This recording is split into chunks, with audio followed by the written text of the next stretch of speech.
Buongiorno a tutti, ringrazio innanzitutto il comprensorio Alpino 31 di Vittorio Veneto per aver promosso insieme con me e col Consiglio regionale questo momento di confronto e di approfondimento. Oggi è importante accendere i riflettori su un aspetto che spesso rimane poco conosciuto: il valore del lavoro svolto quotidianamente da tante persone che vivono e conoscono il nostro territorio, non soltanto durante la stagione venatoria, ma nel corso di tutto l'anno. Quando si parla di caccia, infatti, il dibattito tende spesso a concentrarsi esclusivamente sull'attività di prelievo.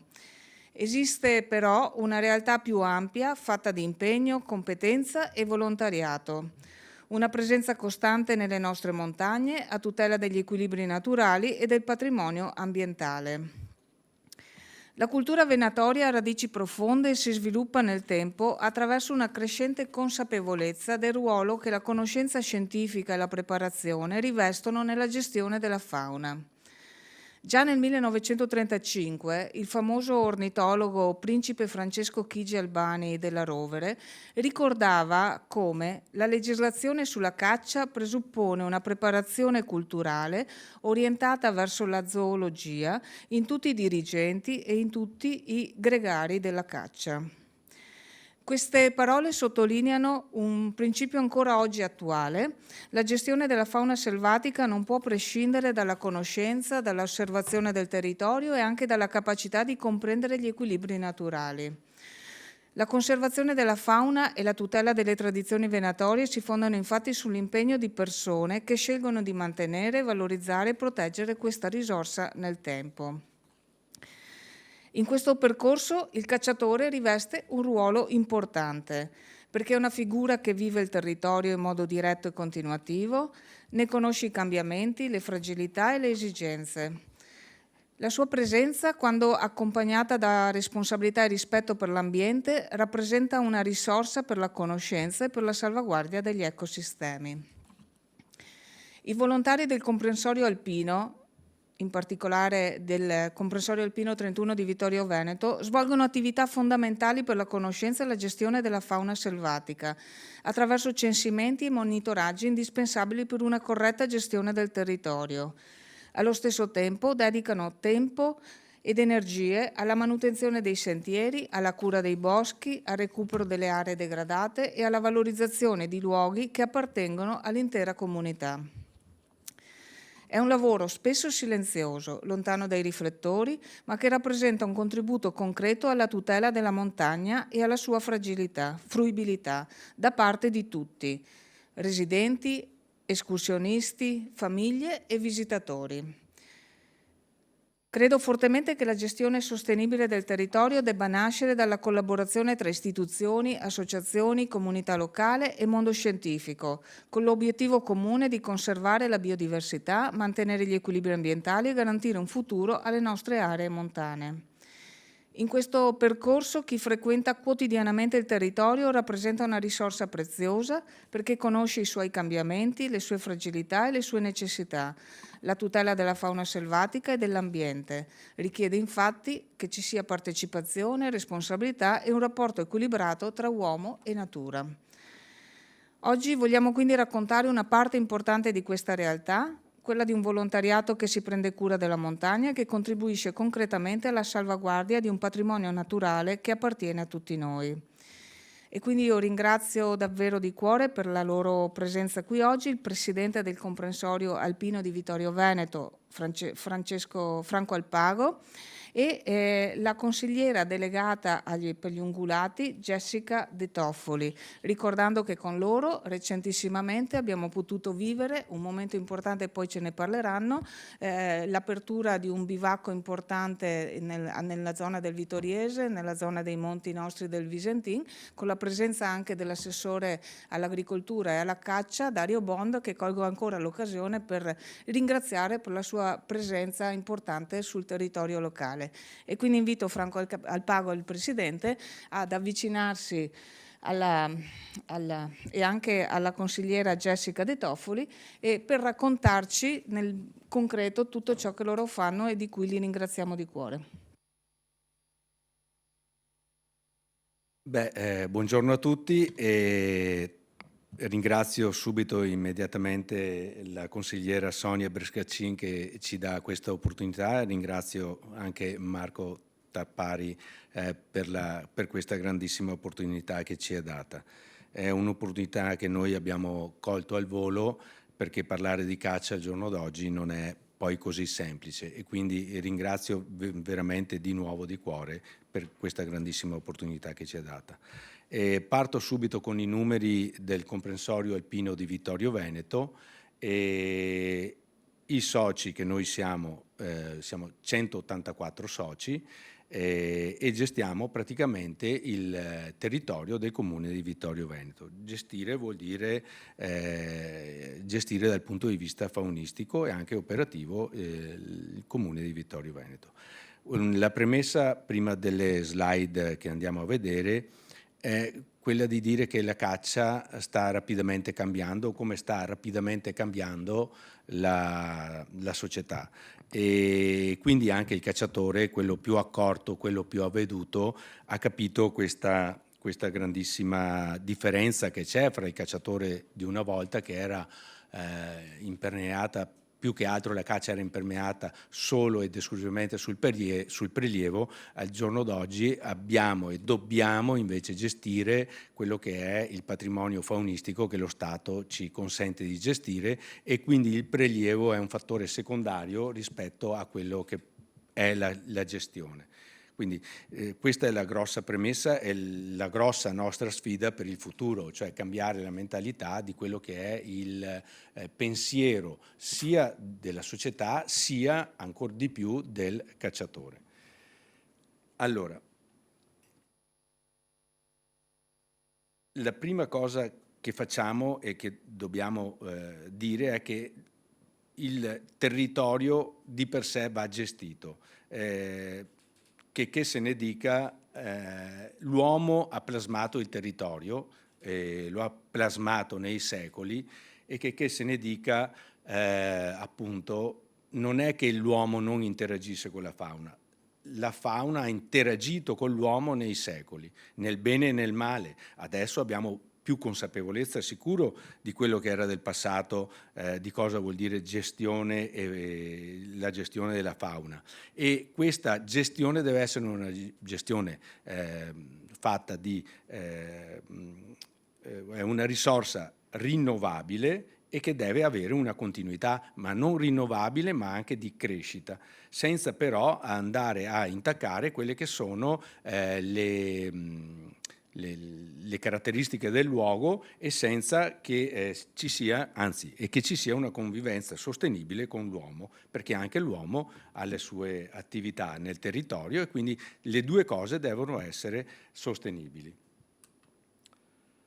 Al primo posto di oggi io metterei l'operatività che ha il comprensorio alpino sul territorio. Oltre 400 sono le ore che abbiamo messo a disposizione del territorio quest'anno, l'anno scorso anzi, molto probabilmente saranno anche di più il prossimo anno, perché la coscienza appunto sta crescendo. Mi preme sottolineare che parte anche dal passato questa vocazione di Vittorio Veneto per i ripristini ambientali.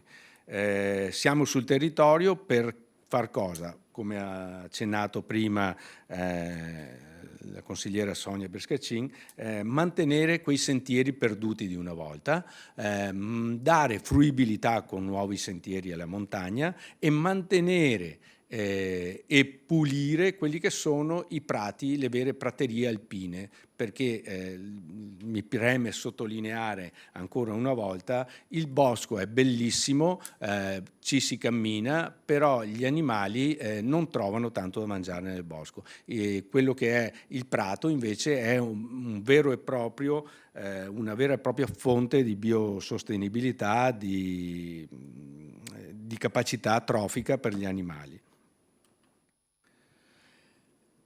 Come siamo riusciti a portare avanti tutte queste cose? Facendo delle serate formative e informative. Partiamo prima dalla capacità di rinnovare appunto il modo di pensare dei cacciatori, facendo appunto delle serate e mettendo a fuoco quello che sono i nostri obiettivi. Quindi l'obiettivo, come dicevo prima, è gestione e non più prelievo. Il prelievo deve essere adeguato ad una corretta gestione e ad una crescita appunto di quello che è la nostra capacità sul territorio. Ecco, qui adesso parliamo dei censimenti. I censimenti sono parte fondamentale e imprescindibile della gestione di un comprensorio alpino. Noi come comprensorio alpino di Vittorio Veneto abbiamo la fortuna di avere ben 4 tipologie di ungulati e due uccelli di primaria importanza, quindi 2 uccelli che sono un relitto glaciale, che sono la coturnice e il gallo forcello, che ci sono dati in gestione appunto dallo Stato. I censimenti è la parola chiave, perché pensate, con 4 ungulati, camoscio, cervo, capriolo e muflone, 2 specie di tipica alpina che sono il gallo forcello e la coturnice, noi dobbiamo essere praticamente tutto il tempo dell'anno sul territorio.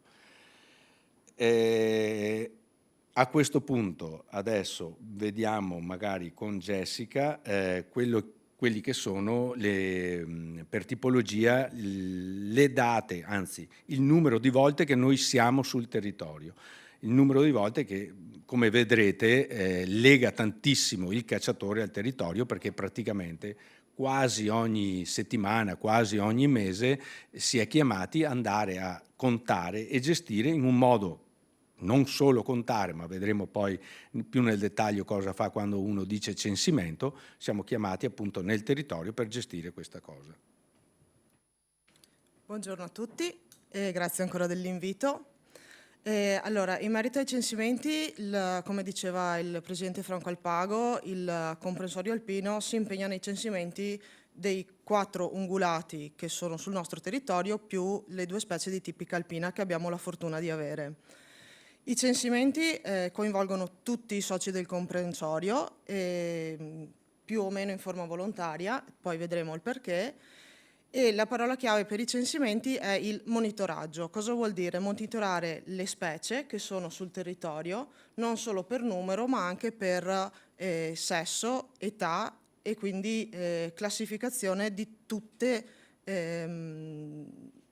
appunto le fasce d'età di queste specie, quindi il conteggio dei capi adulti, dei piccoli nati nel nuovo anno, dei giovani che hanno superato l'inverno, perché tutte le specie hanno delle difficoltà nel superare l'inverno più o meno sentite, insomma.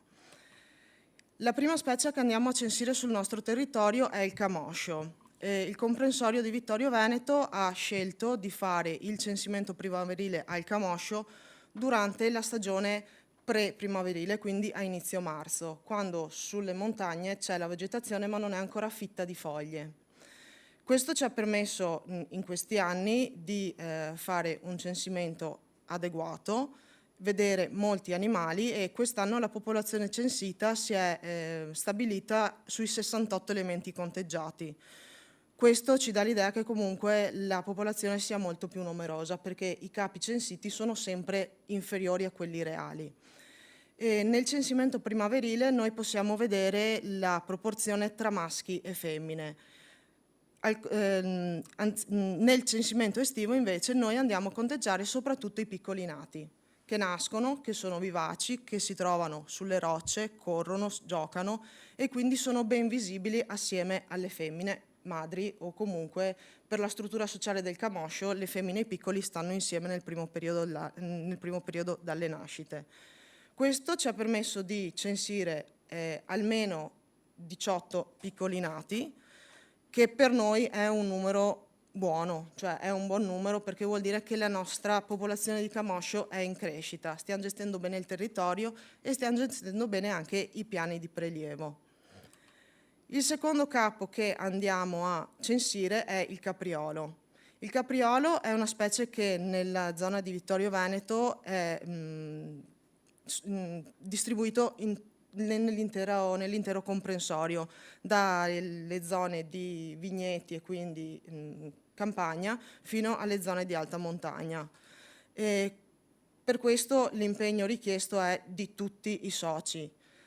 E la nostra popolazione di caprioli è leggermente in crescita rispetto agli anni precedenti, sempre a dimostrazione che ripristini ambientali e gestione poi durante l'inverno dei piani di prelievo che ci vengono concessi è una gestione adeguata alla portata del nostro territorio. Successivamente andiamo a censire il cervo. Il cervo è una specie che viene censita con un censimento notturno, quindi con l'ausilio di fari o visori termici. Viene censito in 3 serate differenti e durante i censimenti di quest'anno abbiamo potuto stimare una popolazione di circa 150 capi. La serata in cui ne abbiamo censiti di più erano un centinaio, però il cervo per sua natura non è stabile in una zona, per cui questi movimenti e anche il fatto che i censimenti non vengono fatti sempre nelle solite zone e sulle stesse strade ci permette di stimare che su tutto il comprensorio gli elementi siano circa 150. Ultimo, il muflone. Il muflone viene censito a maggio, questo ci permette di vedere sia le classi adulte che i piccoli nati. Il muflone è una specie che è stata immessa molti anni fa nel territorio di Vittorio e che si è sviluppata molto bene perché ha trovato un territorio a lui confortevole. Anche questa specie cerchiamo sempre di mantenerla e di rinforzarla e quest'anno siamo riusciti a vedere che probabilmente abbiamo 2 branchi che si sono staccati, uno in una zona del Vittoriese a confine col Bellunese e l'altro proprio nelle zone del Col Visentin. In tutto abbiamo censito circa 65 elementi, anche in questo caso dico sempre circa perché il numero preciso non lo possiamo mai conoscere. Anche in questo caso abbiamo visto delle femmine che erano già accompagnate da piccoli, altre che invece erano chiaramente ancora in partorienti, quindi anche lì dipende dal periodo. Da noi fortunatamente gli inverni non sono così rigidi, la sopravvivenza anche dei piccoli sia di camoscio che di muflone è molto alta.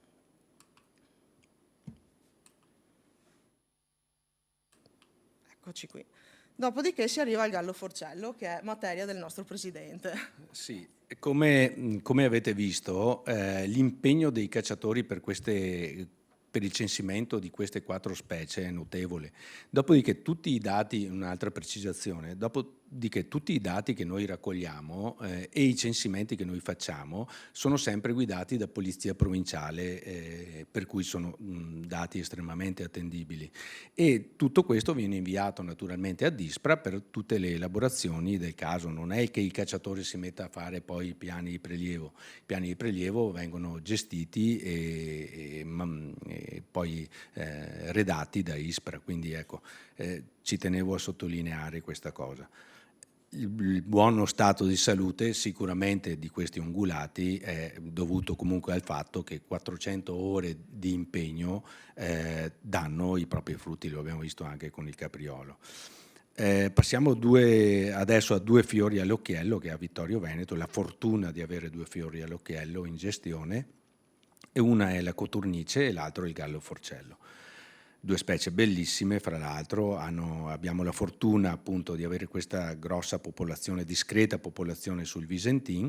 Anche qui pensate, prima di andare ad un eventuale piano di prelievo, in primavera vengono fatti praticamente 3 censimenti al canto. Questo vuol dire alzarsi a ore antelucane, perché veramente bisogna essere, pensate, un'ora prima dell'alba sul posto prima che cantino, e calcolate che ci mettono, a volte ci sono gruppi che ci mettono 2 ore per arrivare nel posto per capire se questi animali cantano in primavera.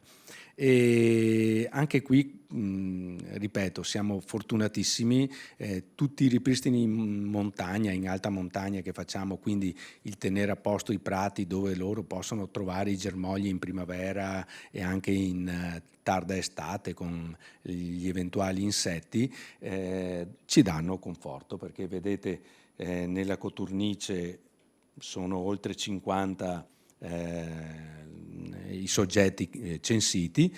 Tra l'altro, piccola parentesi, la coturnice si dice censimento al canto in primavera perché vengono proprio usati, secondo il piano nazionale di gestione della coturnice, vengono stimolati i maschi di coturnice a cantare con dei microfoni, quindi bisogna avere anche un orecchio particolarmente portato e dotato per sentirli anche in lontananza.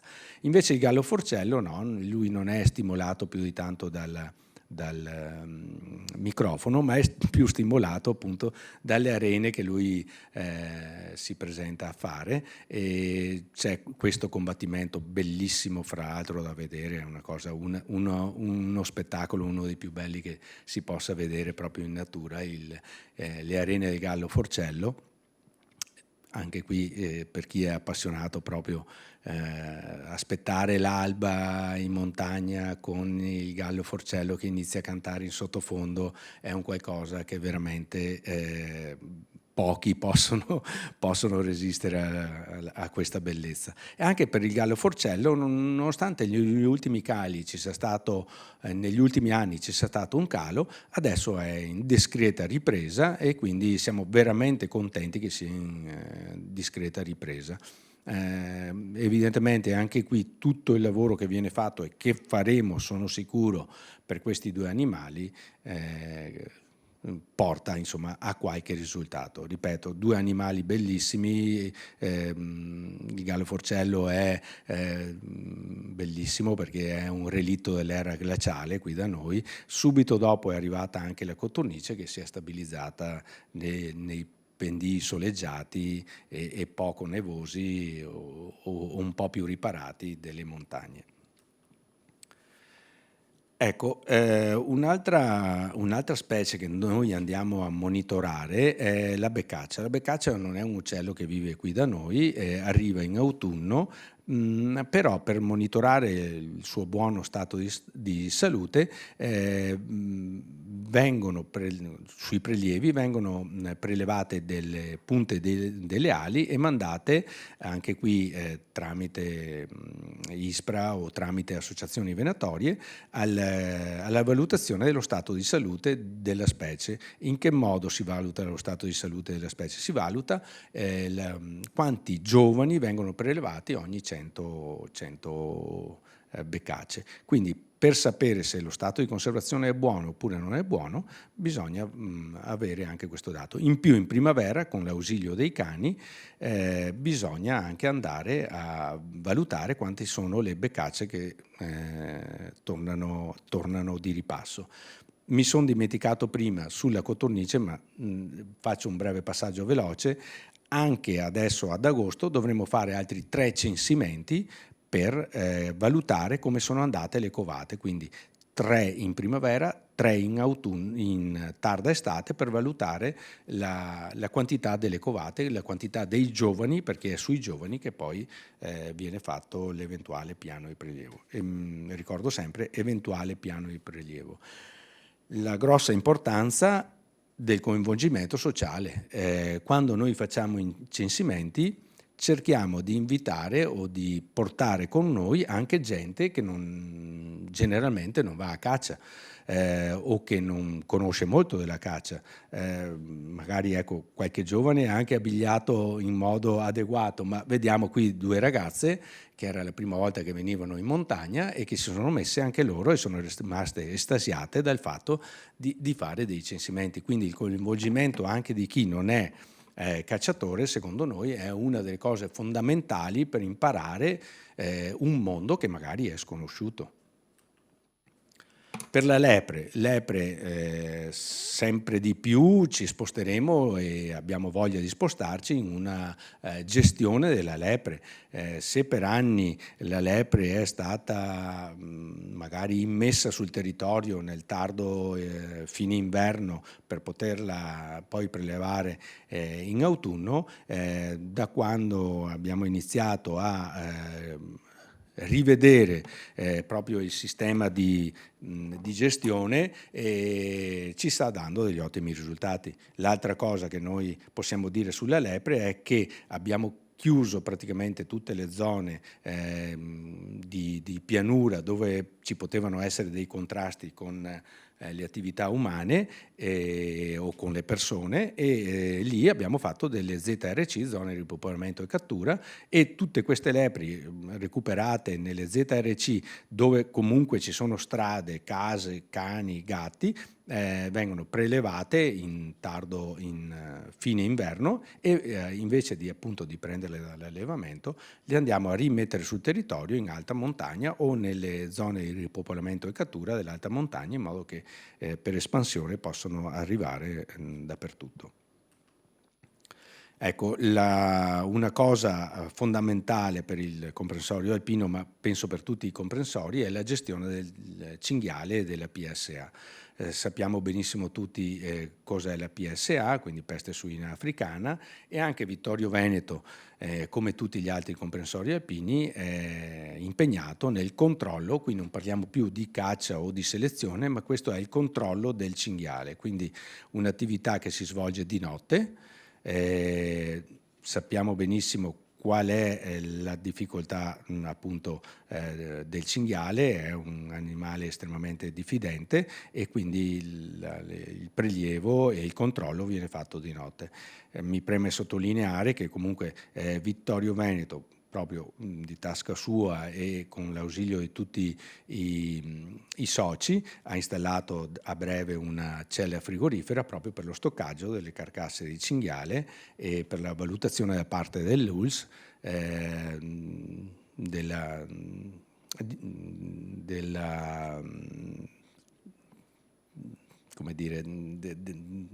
prelievo, della bontà del prelievo dei cinghiali, perché ricordo che ogni carcassa deve essere analizzata e valutata appunto dall'ULSS.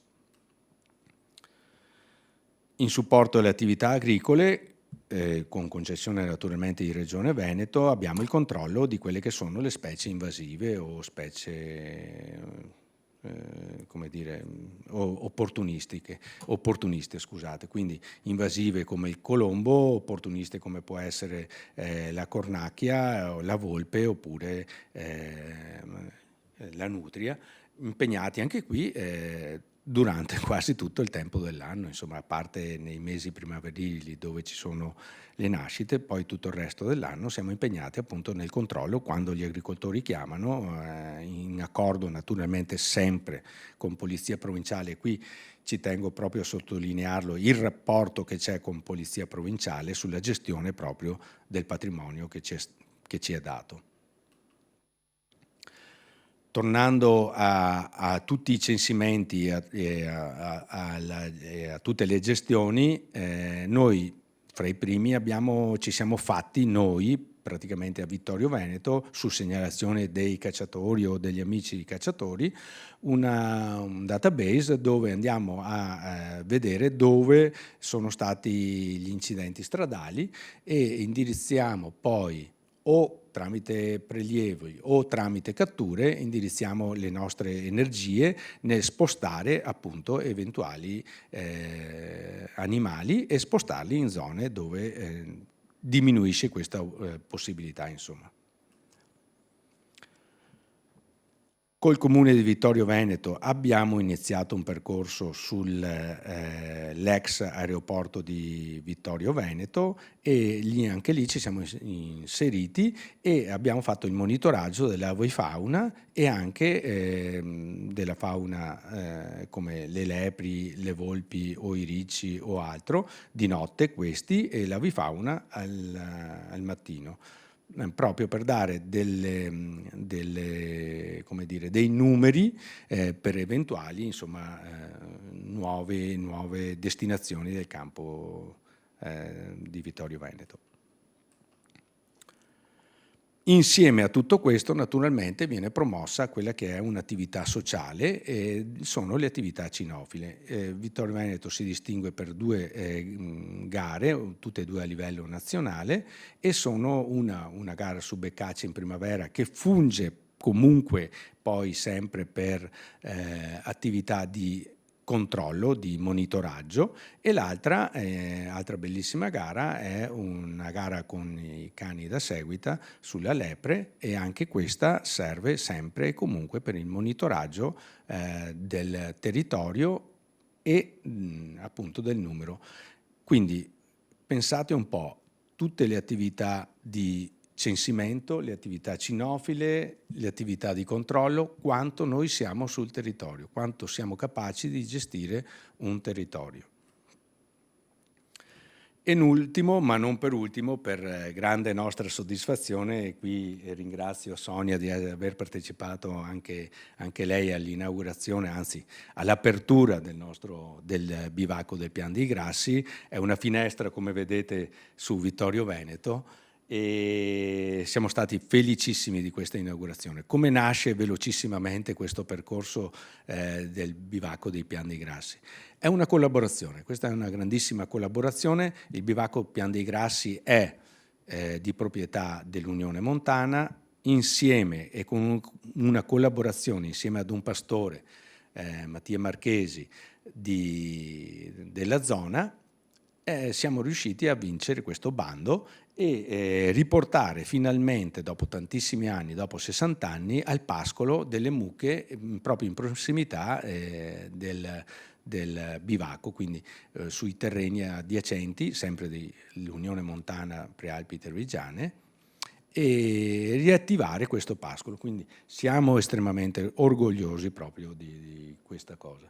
Ringrazio appunto ancora Sonia per essere intervenuta quel giorno, veramente grazie, e ricordo che quel giorno, insomma, più di 150 persone sono venute a trovarci. C'è stato un grosso lavoro da parte nostra di pulizia dei sentieri lì attorno, di pulizia per la recinzione elettrica per le mucche, e, insomma, eravamo anche 30 persone a volte a pulire e a mettere in ordine tutto quanto. Quindi veramente è stato bellissimo, perché poi c'è stata questa forza di collaborazione fra il mondo della caccia e il mondo della pastorizia, che è stato qualcosa di eccezionale. Bene. Ecco, noi abbiamo finito. Sonia, Grazie. ti ripasso. Spero che, insomma, sia stato visto il mondo della caccia in un modo un po' diverso rispetto a quello che magari di solito si pensa. Ecco. Siamo noi che vi ringraziamo, il Presidente Franco Alpago, la consigliera Jessica De Toffoli e tutti i volontari e i cacciatori volontari che state rappresentando, per il lavoro e l'impegno che dimostrate di dare, ecco, a favore della fauna selvatica, a favore della tutela del territorio e anche della valorizzazione del territorio, ad esempio l'ultimo esempio bellissimo del bivacco, e anche e soprattutto per il lavoro che stai facendo tu, Presidente, insieme a tutti i tuoi collaboratori, proprio per valorizzare la figura del cacciatore e farla conoscere sempre di più concretamente per ciò che di valore fa per tutti quanti, per il bene pubblico, con tutte le tantissime attività che ci hai mostrato oggi.